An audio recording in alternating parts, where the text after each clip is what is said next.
Agora é o Evangelho.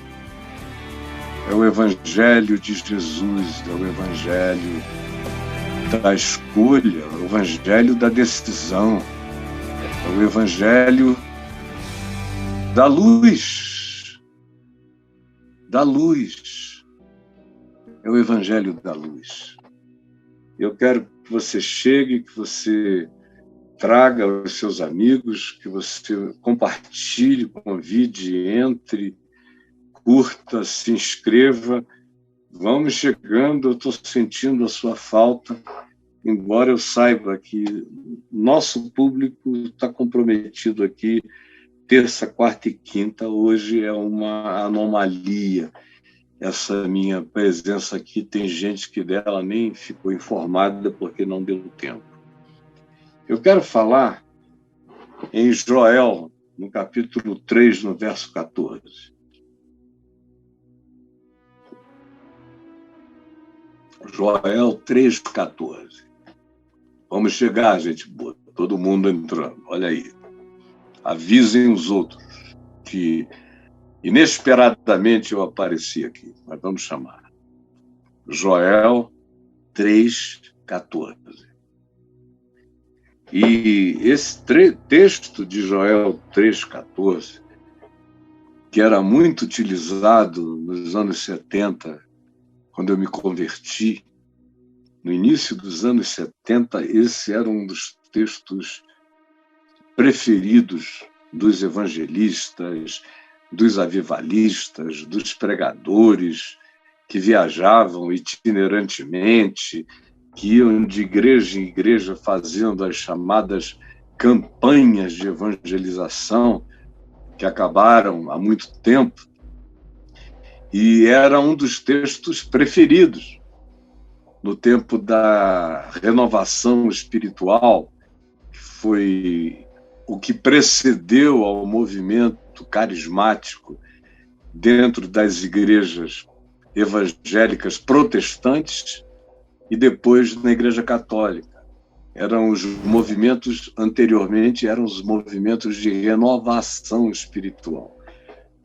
E aí eu não vou contar a história desse fenômeno, que é longa. Mas um dos textos prediletos de todos os pregadores era esse, de Joel 3,14. Olha só como ele é atraente. Ele diz: multidões, multidões no vale da decisão. É uma exclamação poderosa. Quer ver? Repita comigo.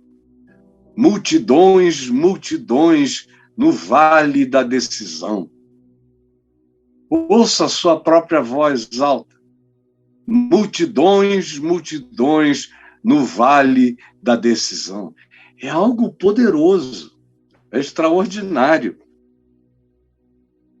E eu sempre achei lindo, quando eu me converti, antes mesmo de me converter, como garoto, quando meus pais me pediam para ir à igreja, porque tinha um evangelista de fora pregando lá, e aí eu ia para encontrar a moçada amiga dali da região, e eu ouvia, de vez em quando chegava alguém lá com multidões, multidões no vale da decisão, e eu dizia: eita, coisa bonita e forte.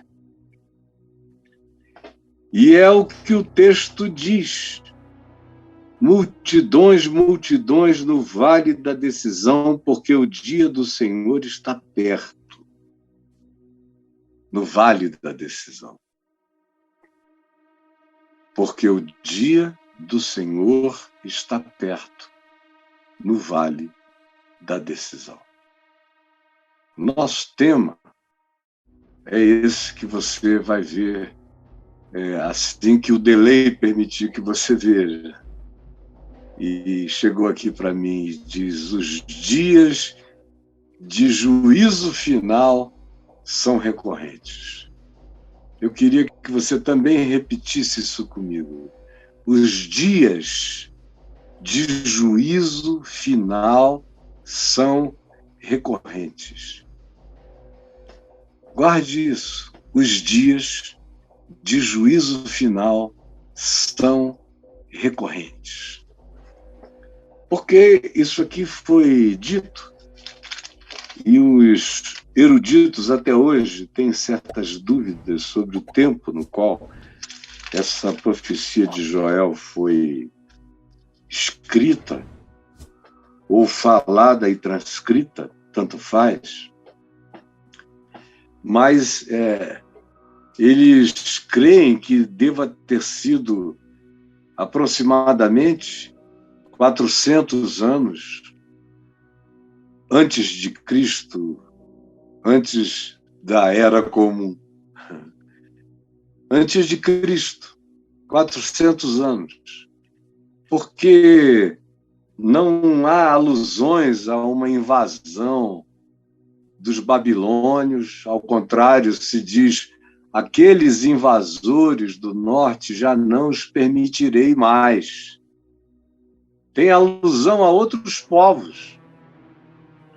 Tem, inclusive, alusão ao fato de que, quando houve o exílio no tempo de Babilônia, nos anos seguintes, e houve também, diz aqui o texto, um processo de desumanização tão grande que até mesmo crianças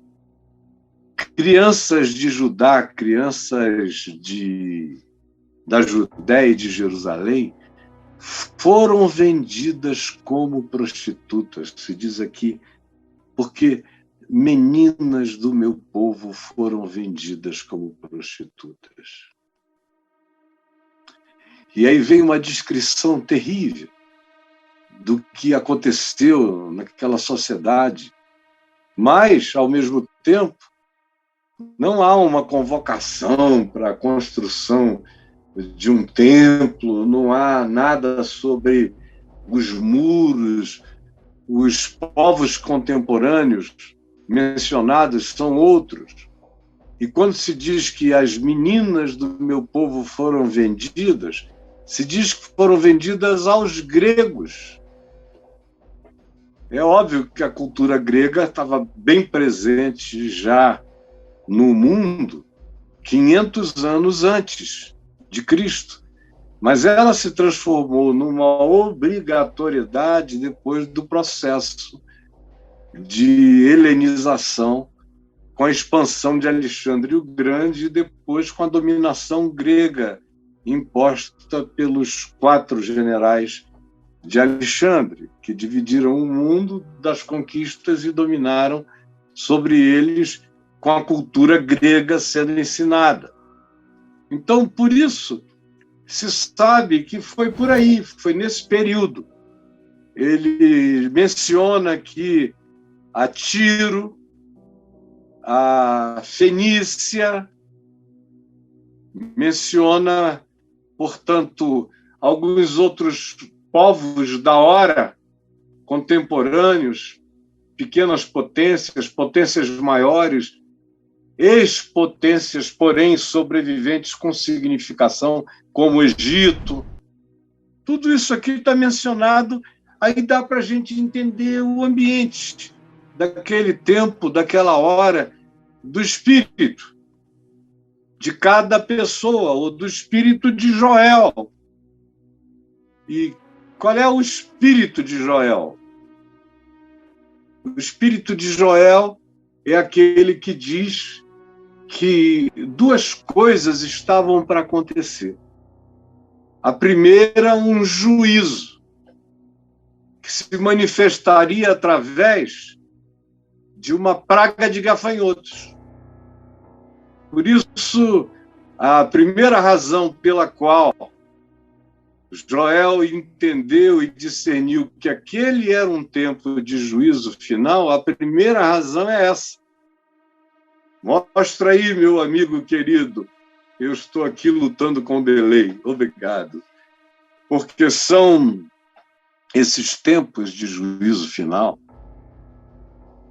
são precedidos de sinais naturais, porque são precedidos de sinais naturais.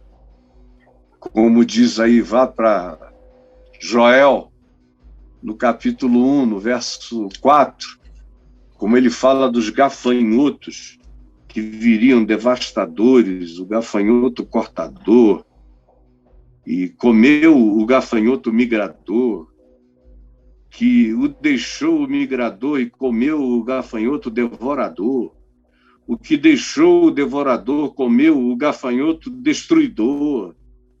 Então, Joel olha e diz, tem um juízo da própria natureza se levantando contra o que vocês são, contra o que vocês fazem.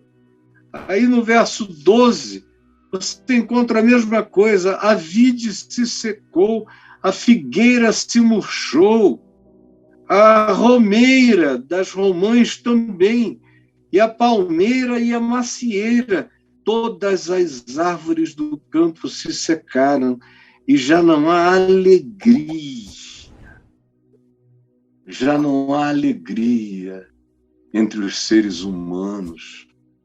Aí você vai ao verso 18 e vê a mesma coisa, geme o gado. Eu não vou ler a semente que mirrou, toda a calamidade natural você lê, eu só estou lendo as exceções mais gritantes, como a do verso 18, como geme o gado. É uma expressão. O gado muge, mas o gado não geme. E todos os gados gemendo, porque não tinha água, não tinha o que comer. O gafanhoto tinha devastado tudo. É uma expressão do tipo, como gemem os gados. Porque era um gemido escatológico, era uma coisa horrorosa de ouvir. Joel ficou angustiado com tudo. E ele botou a sonoridade do gemido dos gados. Aqui, os bois, as manadas de bois estão sobremodo inquietas, porque não tem pasto. Também os rebanhos e as ovelhas estão perecendo. Aí ele diz, Senhor, eu oro a ti porque a chama queimou as florestas. A chama queimou as florestas. Abrasou todas as árvores do campo. Também todos os animais do campo bramam suspirantes por ti, por socorro, por água. É um gemido do socorro, porque os rios se secaram e o fogo devorou os pastos, até no deserto. Não sobrou pasto em lugar nenhum. É a natureza em estado de convulsão para todos os lados. Então, veja, essa é uma descrição completamente apocalíptica, escatológica. Por isso é que eu digo a você que os juízos finais são recorrentes. Por causa disso, porque 500 anos, 450 anos antes de Jesus, na descrição de Joel, ele vê o mundo acabando, ele vê o mundo terminando. Às vezes o mundo termina, como terminou para os habitantes da ilha de Páscoa, que sumiram, como terminou para os habitantes de Tiro e de Sidom do passado, que desapareceram. Parte da cidade está embaixo do Mediterrâneo. Como eventualmente terminou para os Atlântidas, que podem ter sido uma comunidade não mencionada na Bíblia, pré-diluviana e que venha a ter sido destruída pelo grande dilúvio. Civilizações e civilizações que sumiram no juízo final dos dias de Noé. Quantas nações desapareceram porque foram mortas, extintas, em genocídios praticados desde os tempos mais primevos, assim como tribos humanas. Onde estão os neandertais? A gente até acha o DNA deles espalhado em alguns lugares do mundo, mas eles próprios desapareceram. Onde estão os astecas? Para onde foi essa civilização? A gente ainda vê determinadas aparências e expressões e a memória arqueológica, paleontológica, mas sem a vida e o viço, que um dia definiram riqueza, sucesso, prosperidade, compreensão, ciência em toda essa região. Onde estão uma quantidade imensa de povos que terminaram? No Egito, você não tem nenhum egípcio. Você só tem os filhos de Edom, que se casaram com a descendência de Ismael, filho de Abraão, de onde vieram os árabes. Lá você tem árabes, da descendência de Abraão, mas não tem mais egípcios, que desapareceram há muito tempo. E quando desapareceram, foram os juízos finais que aconteceram. Juízos finais são recorrentes na história humana. É por isso que os profetas olhavam o seu tempo e diziam: não é possível que depois disso possa haver vida. Ainda que eles tivessem uma pulsão de esperança pela projeção da palavra revelada de Deus no coração deles, mas eles próprios não podiam nem entender, frequentemente, as luzes que eles ainda viam no horizonte, porque o imediato era de treva. E essas coisas são precedidas por sinais da natureza. Você pode observar em todas as ocasiões como a natureza grita, profetiza, exclama, como as florestas queimam, como os rios coagulam, como as águas se envenenam, se desprestam, como aquilo que deveria ser natural se torna uma impossibilidade, como a predatoriedade acaba com vidas que, se não forem salvas, desaparecem. O gado geme, o gafanhoto traça.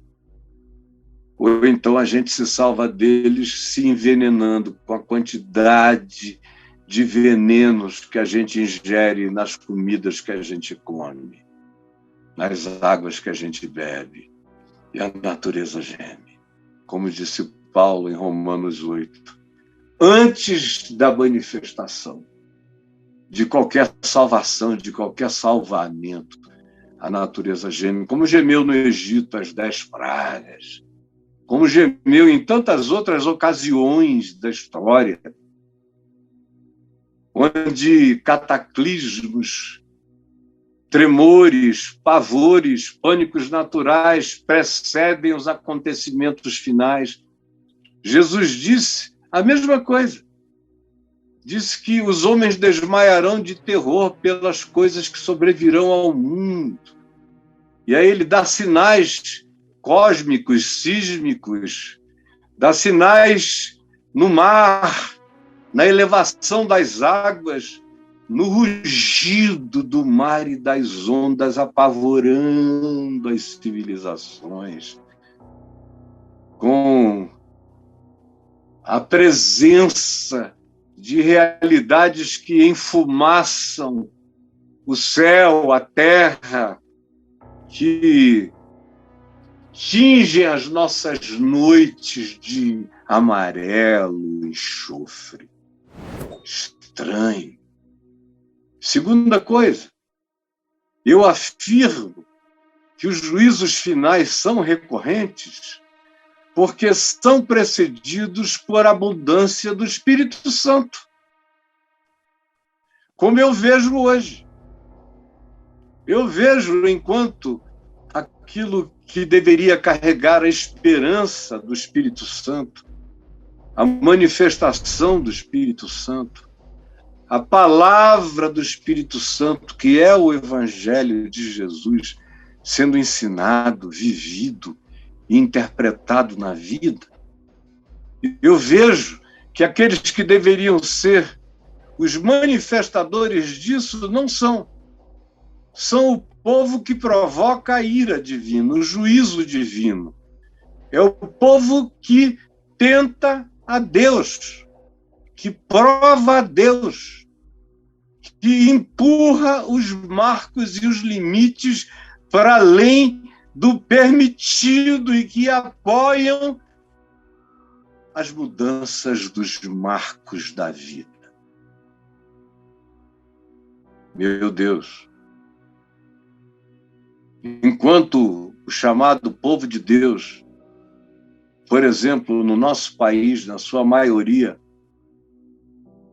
apoia o que deveria rejeitar,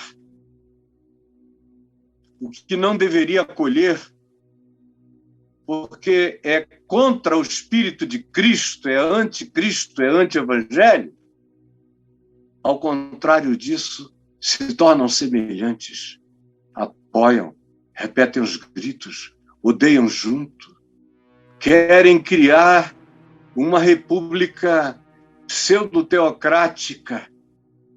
Eles querem transformar isso num Irã, numa coisa assim de uniformização, imposição, obrigação de formas, modos, maneiras e costumes.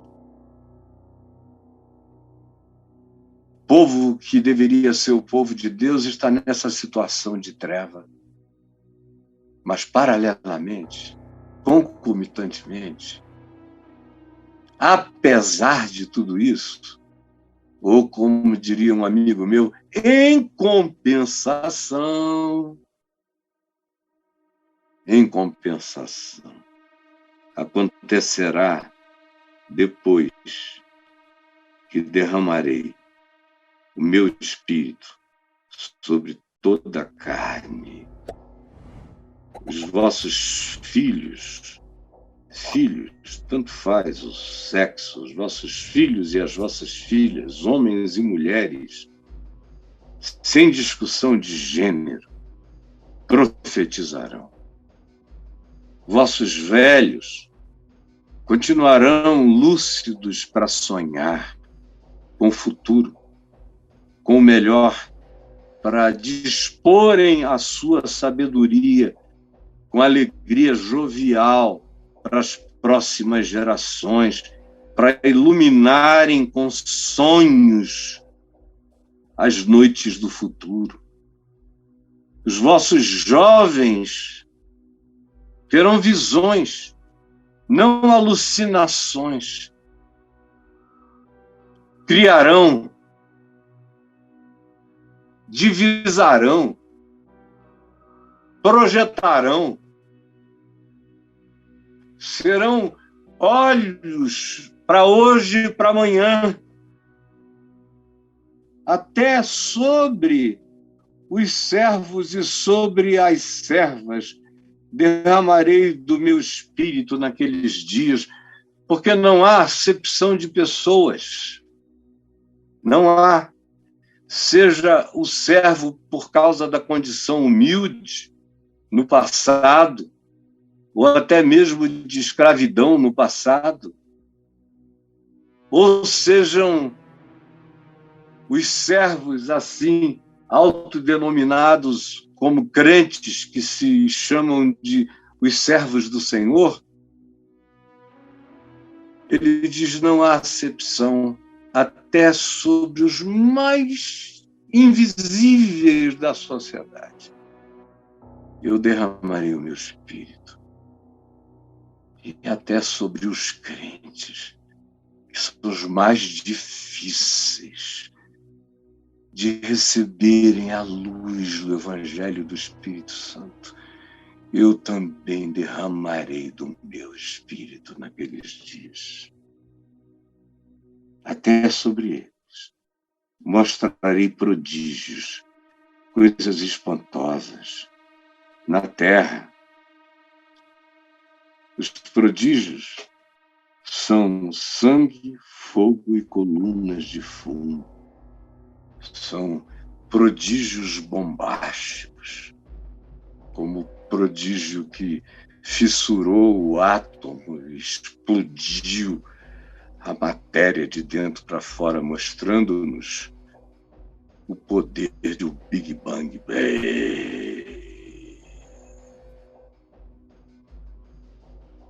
E aí, o prodígio no céu e na terra é sangue, fogo e colunas de fumo. O sol se converterá em trevas e a lua em sangue. Daqui a pouco isso não será apenas uma linguagem sobre o fato de que o mundo se inverterá, as coisas ficarão todas enlouquecidas pelo ódio. Daqui a pouco, o que nós teremos é, de fato, guerra na Lua. É uma questão de algumas décadas, os homens não vão conseguir deixar de saírem e puxarem e se digladiarem na Lua, e vão derramar sangue humano na Lua também. Além de que ela, se continuarmos assim, se avermelhará com a nossa poluição e o sol se escurecerá pela mesma razão. No entanto, o Espírito de Deus, eu vejo se derramando fora dessas casas de culto e se derramando nas pessoas por aí. A quantidade dos chamados desigrejados que estão sendo tomados e visitados pela compreensão do Espírito Santo. Gente que começa a entender o Evangelho sozinho, com uma palavra, ou no seu pequeno apartamento, na sua kitnet, em algum lugar.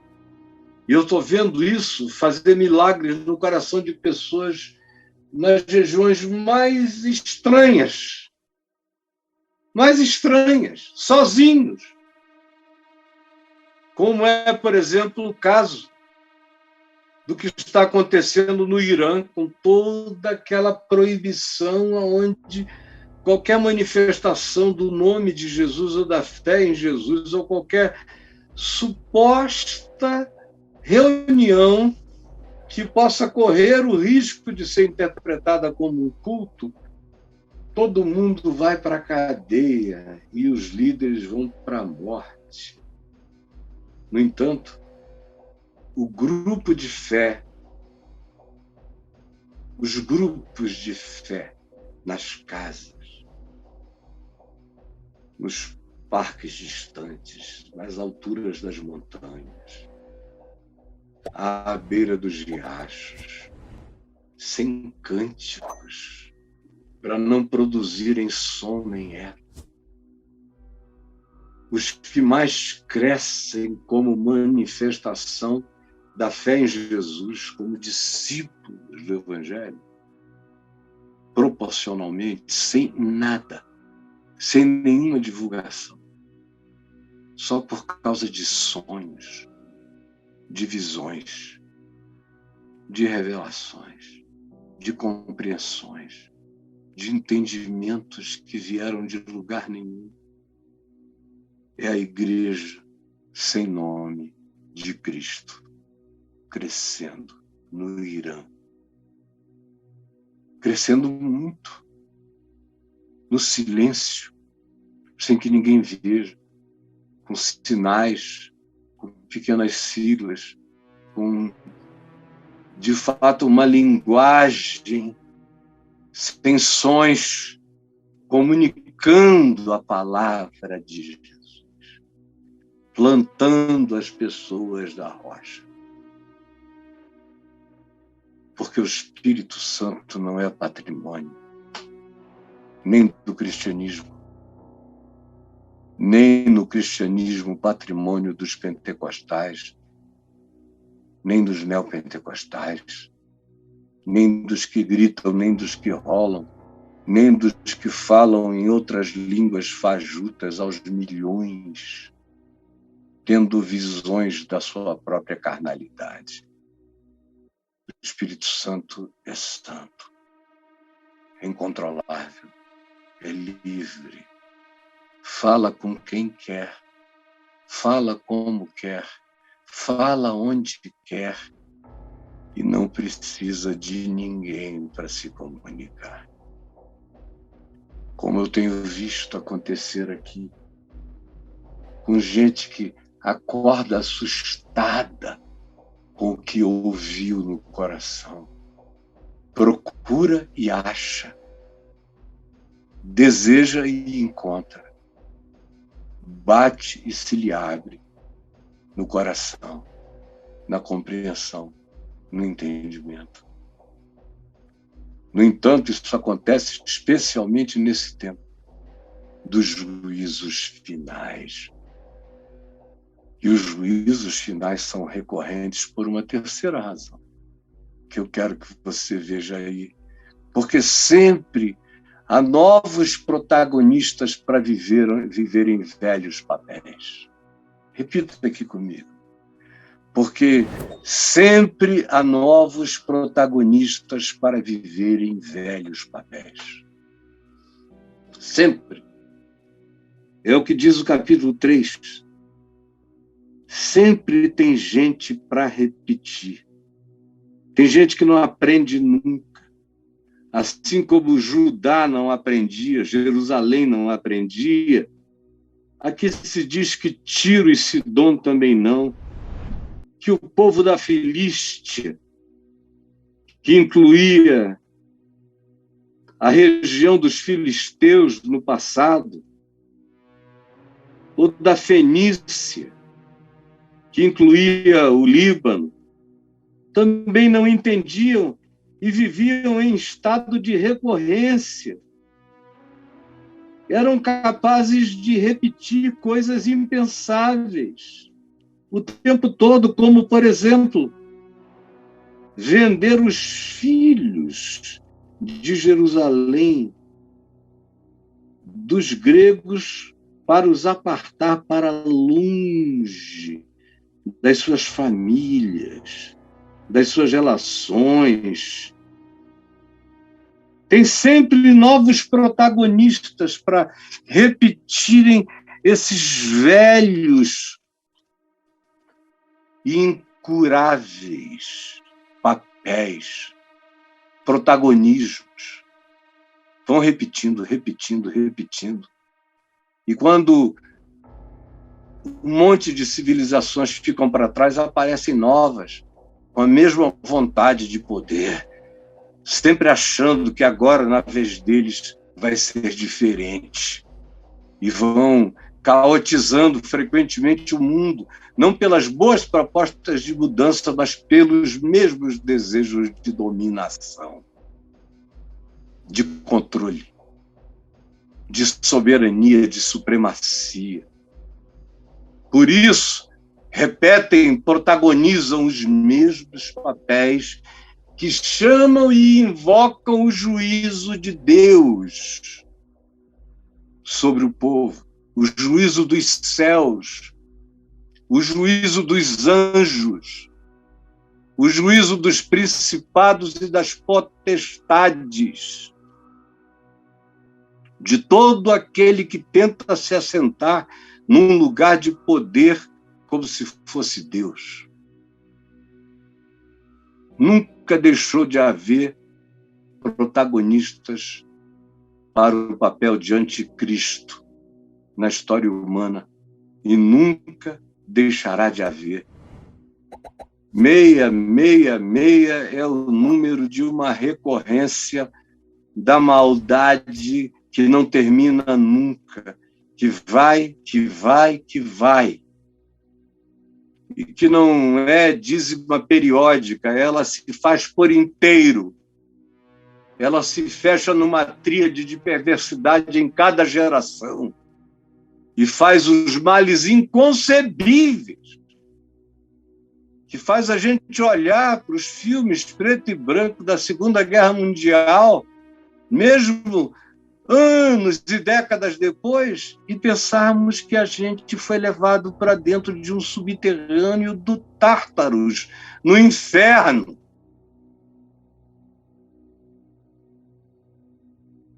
Os juízos finais são recorrentes, porque há novos protagonistas para viverem os velhos papéis. Mostra aí para nós, meu amigo Braulio, querido, os dias do juízo final são recorrentes. E aqui eu volto para Joel 3,14. Num resumo absolutamente resumido do que se poderia resumir para você entender o espírito da hora e para você compreender por que aos olhos de Joel aquele era um juízo final. Ninguém que leia isso aqui fica pensando que não se está falando de um juízo final. O próprio Joel diz que isso se referia aos últimos dias, no capítulo 2, verso 28. Depois dessas coisas, aí Pedro toma esse texto aqui em Atos dos Apóstolos, logo depois do dia de Pentecoste, e escatologiza o texto, aplica o texto aos últimos dias, e mais, ele olha para o mundo à volta dele, Pedro, mundo dos romanos, mundo onde ele vivia, dos judeus perversos, piores que os romanos, para eles, os cristãos. E ele cita o profeta Joel quando lhe perguntaram o que está acontecendo aqui. Por que se está aqui falando em outras línguas? Levantou-se Pedro com os outros apóstolos e, erguendo a voz, advertiu os habitantes de Jerusalém, dizendo: tomai conhecimento disto e atentai nas minhas palavras. Esses homens não estão embriagados. Mas o que ocorre é o que foi profetizado por intermédio do profeta Joel, e acontecerá que nos últimos dias. Para Pedro, depois daqueles dias, eram os últimos dias. Eu derramarei do meu espírito sobre toda a carne, vossos filhos e vossas filhas profetizarão, cita Joel, mas escatologiza, últimos dias. Porque todo juízo final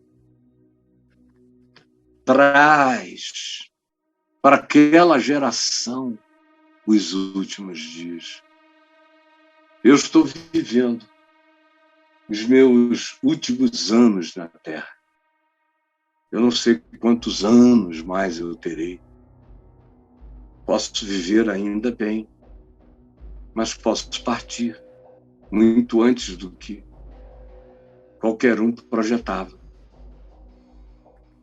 E o que eu estou vendo aqui à minha volta, em relação ao mundo no qual eu cresci e em relação ao qual eu tive esperanças, como as tive no Evangelho desde que conheci para mim a Jesus e recebi o derramamento do poder do Espírito Santo na minha vida, em 73, eu tive de novo um avivamento de esperança cidadã nos anos 80, uma democracia livre, de gente que podia se expressar, que podia ser, com liberdade, nos limites do bom senso estabelecido por qualquer critério de justiça, não de legalismo nem de lei, porque leis podem ser injustas, mas a justiça, quando é justiça, é uma só e é universal. Eu sonhei, eu cantei e chorei com a Fafá de Belém no hino nacional. Eu chorei minhas esperanças de um pastor jovem, a morte do Tancredo Neves. Eu senti tristeza pelo fato de que um governista que mudou de posição na última hora só por interesse do centrão de então, que era o José Sarney, viesse a se tornar presidente da República. Eu me angustiei quando eu vi que o Collor de Mello e eu, morando na Califórnia, tinha sido eleito presidente do Brasil, embora eu não tivesse alegria em nenhum dos lados daquela eleição de 89. Eu tive esperanças e tristezas, muitas vezes como cidadão, mas mesmo no tempo do golpe militar, logo depois do AI-5, passados os primeiros momentos, se podia respirar com muito mais liberdade cidadã do que hoje. As pessoas tinham mais liberdade. O Gabeira usava cuequinha Zazá. Eu usava cueca Zazá. Não era Zazá, eram umas cuecas italianas iguais a Zazá, no início dos anos 70. Surgiram as expressões humanas e culturais mais projetadas, mais livres, mais avançadas, menos opressivas. Naqueles dias, naquele tempo. Depois veio o Evangelho e me libertou do império das trevas e me transportou para o reino do Filho do amor de Deus. E aí, a ditadura militar perdeu a importância para mim, porque eu pregava tudo que eu queria contra a ditadura, sem precisar mencionar nenhum texto subversivo. A subversão era o profeta Isaías, era o profeta Jeremias, era Amós, era Joel, era Obadias. Eram os profetas do Velho Testamento e era a contextualização deles em Jesus, que olhava para aqueles poderes como o poder de uma raposa perversa. E que diz também sobre eles: eles nada têm em mim. E que nunca se serviu de nenhum desses poderes. Nunca buscou nenhum acesso. Aí, como diz um pastor que virou bispo, depois apóstolo, depois arcanjo, depois sei lá mais o quê, ele teve a coragem de dizer numa reunião de pastores que a igreja dele estava toda aparelhada politicamente falando, porque se não fosse o poder político de José de Arimateia e de Nicodemos, que tinham assento no Sinédrio de Israel, no Knesset de Israel, Jesus teria ficado pregado na cruz até apodrecer. E depois jogariam o corpo dele numa vala comum e nunca teria havido ressurreição dos mortos. Você pode imaginar uma coisa dessa?